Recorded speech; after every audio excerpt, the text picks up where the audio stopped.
Hello and welcome back to Rage Gaming and more Arc Raiders. Today we're back to talk about the weapons of the game. Maybe you saw, but I made an overview video for every single weapon in the game, all the mechanics and the details, the raw numbers, showcasing the weapons without attachments and upgrades, and when upgraded and what that actually does. So I'm so proud of that video, but the difference there is I'd used all the weapons, but a varying amount. Some of them quite a lot, some of them nowhere near as much as I would have liked. So I wasn't ready to put them in like tier lists and categories.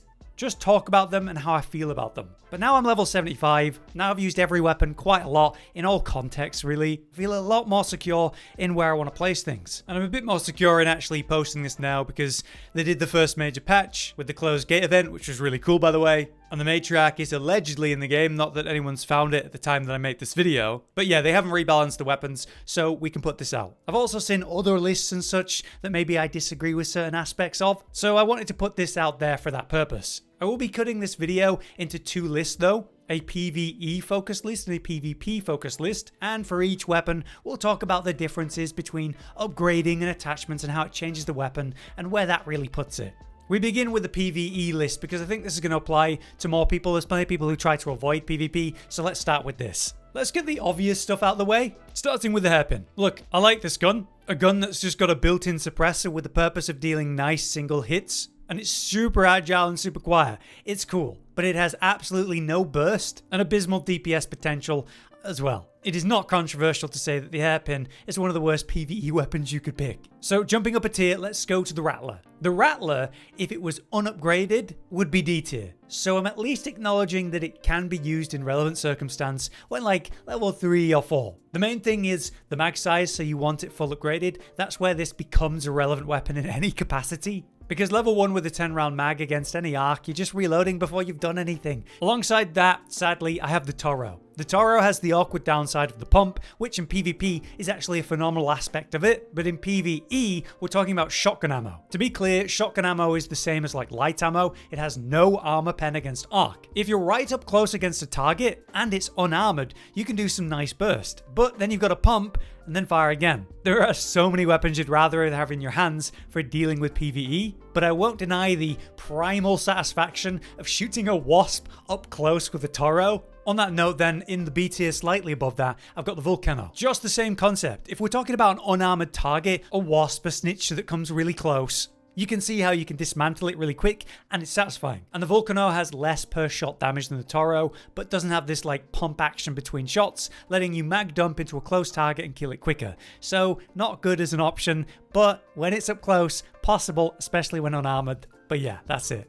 Also around this tier, we got things like the Bobcat, and also right there with it, we've got the Stitcher. The Bobcat has less damage per shot, 6 compared to 7 compared to the Stitcher, but has a higher fire rate. If you've got this thing upgraded or modded to actually manage its recoil, obviously putting a bunch of bullets on target into an unarmored spot does wonders. But if you're missing half the shots, it's terrible. So much like a shotgun, if something comes up close and you can mag dump accurately into the weak points, it's relevant, but otherwise quite the problem. Which is why also in B tier, but above those two, you got the Kettle, which has a slightly slower fire rate and is tap fire, but the accuracy and control of it is phenomenal. Really, the worst part about the Kettle is the velocity the bullets fly, and the reload animation being quite long. This is completely resolved when you upgrade it to level 3 or 4, where it feels phenomenal in both sides of that. But ultimately you're firing light ammo, so you're dumping it into weak points or doing nothing at all, hence the B tier. Also in B tier, but slightly above that, you got the Osprey. It's a scoped medium shot, which means you can accurately shoot the weak points effectively. Problem is between shots you have to sort of chamber the next fire.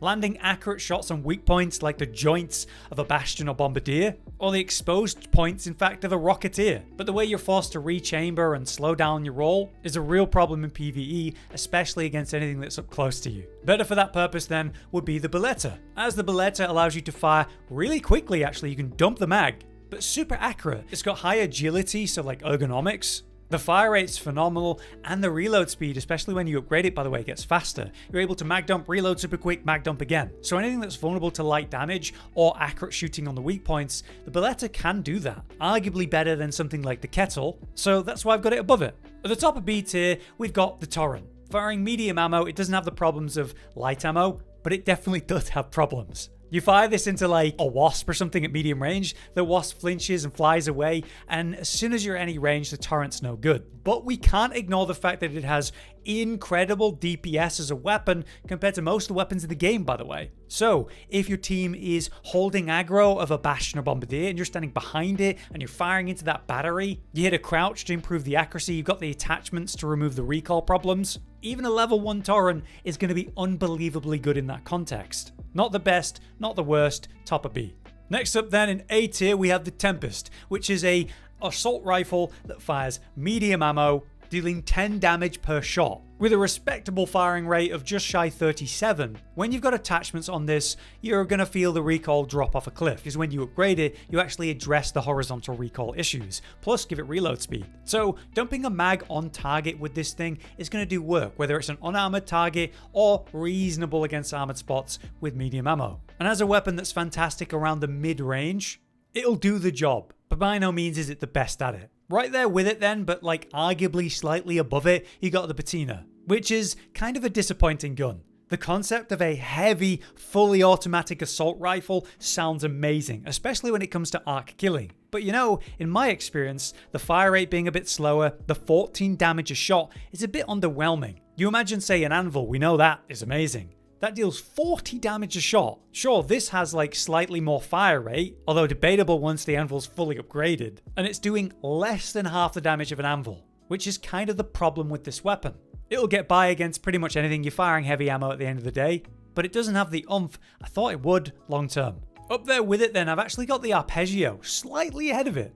It also fires medium ammo like say the Tempest, and it does slightly less damage per shot, 9.5 compared to 10 of the Tempest. But obviously it fires in 3-round bursts. When upgraded, those are really accurate. When upgraded, you get increased fire rate. So you can put the 3-round burst back to back to back, and you fired like 12 shots suddenly really quick. Dumping these shots accurately into the joints, the battery of a Bastion Bombardier, also super effective, and with that control that you get when it's upgraded and attached, it's awesome.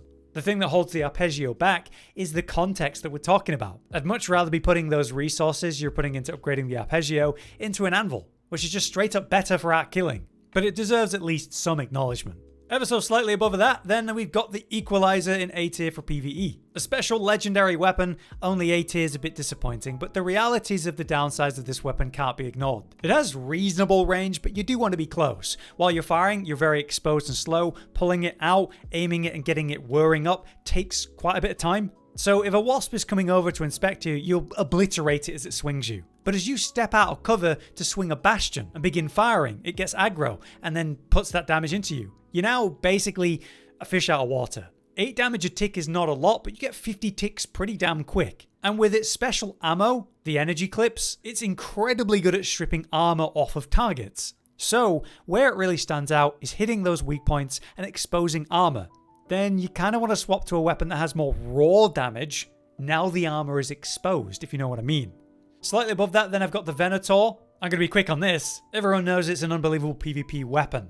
But for PvE, it's firing medium ammo. Having said that, it's firing 2 shots at once. It basically doesn't have recoil, and it works surprisingly well at medium range as well, obviously as close. You will rip something apart if you fire on target at the right ranges with this thing. The joints of a Bastion Bombardier, an unarmored area in general, and with its medium ammo, it can work against armored targets. In PvE, it certainly has its place.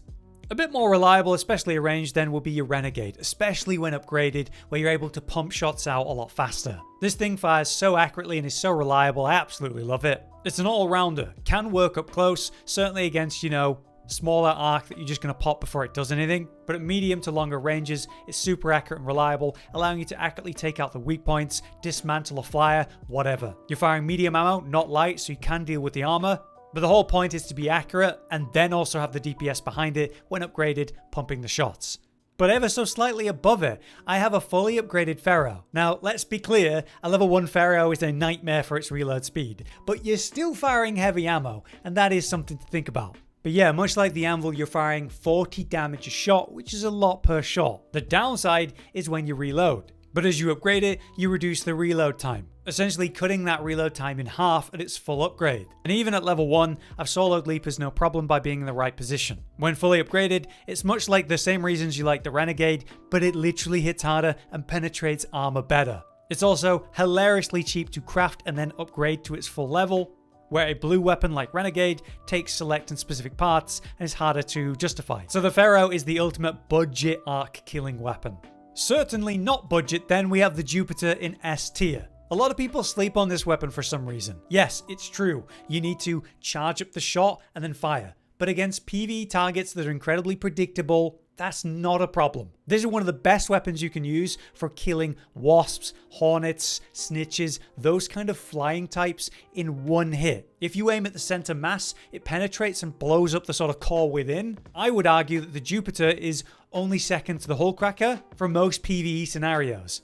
The fact that it literally two-shots your Surveyor, which is normally really annoying, from insane ranges, by the way, phenomenal. It's firing energy ammo, so it strips armor super well for you and your team, or you can just target the weak points because 55 damage a shot is still very respectable. And don't take my word for it, I'm literally top of the leaderboard this week, which to be fair is nothing to brag about right now as we're not like facing the sweats yet. But you can see 34,000 points for just damaging wasps, largely because of the Jupiter. So straight up, stop sleeping on the Jupiter when it comes to PvE.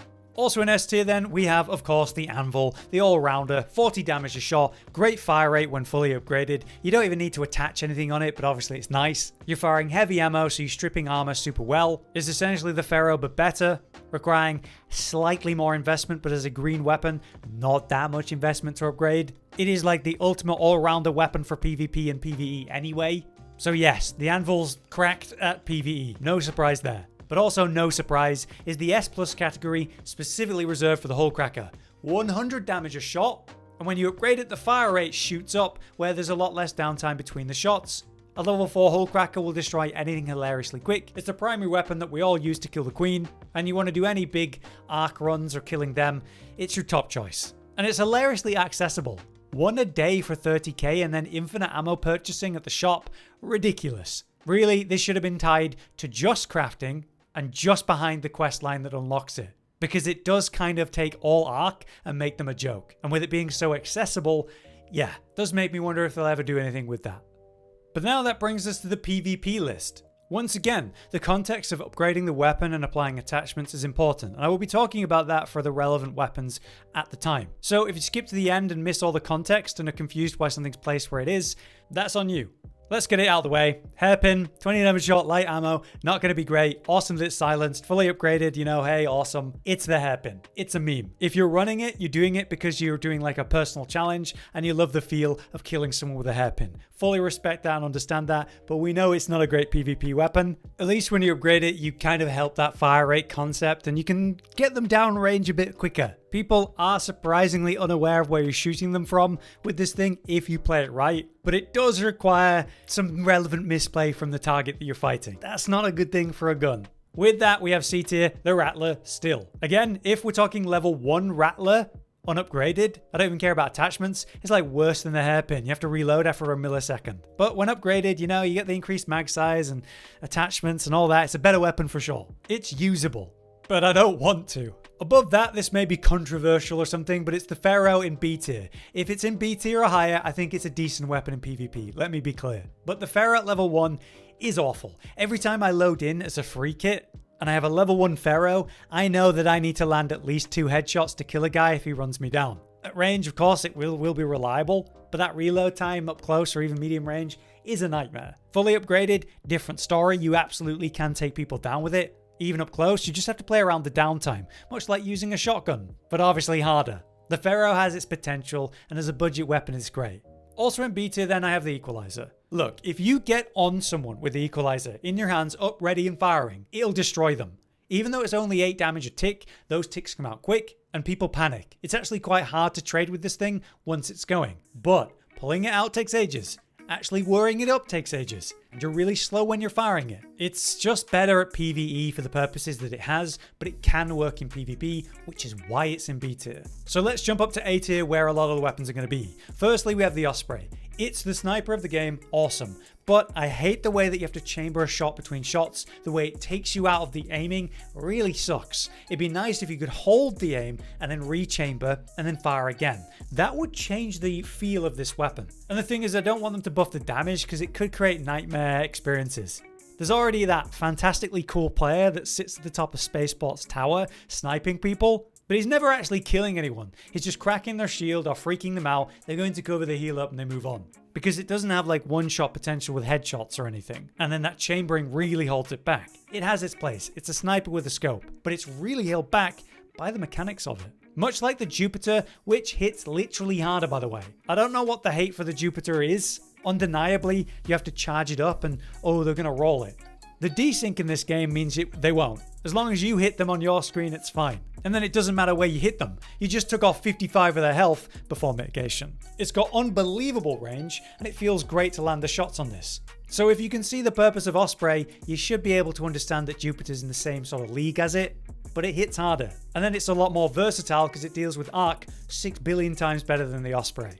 Alright, up there with these two, we have the Kettle, which I really like. A lot of people think it's like a fantastic solo weapon, and I can agree with that, but it has to be upgraded. Level 1 Kettle reload time is unacceptable, but you shouldn't ignore the velocity of the bullets being a problem at medium or longer ranges in general. When upgraded, different story, fantastic weapon. It's like the Stitcher, but slightly worse, because it's got less fire rate, and functions the same. It's better to control and accurately shoot, but if you're not hitting headshots, that's a problem. So I like the Kettle, I do rate it, but I don't think it's an S tier weapon. Right next to it is the Patina. It kind of serves the same purpose as a Kettle, but is better against arc, obviously. They're both technically assault rifles, right? But the Kettle fires light ammo 10 damage a shot. The Patina fires heavy ammo 14 damage a shot, and has 4 more firing rate than the Kettle. The Patina is clearly the better weapon, but the Patina requires a lot more part investment as a purple weapon compared to the cheapness of the Kettle, and that is really important to think about.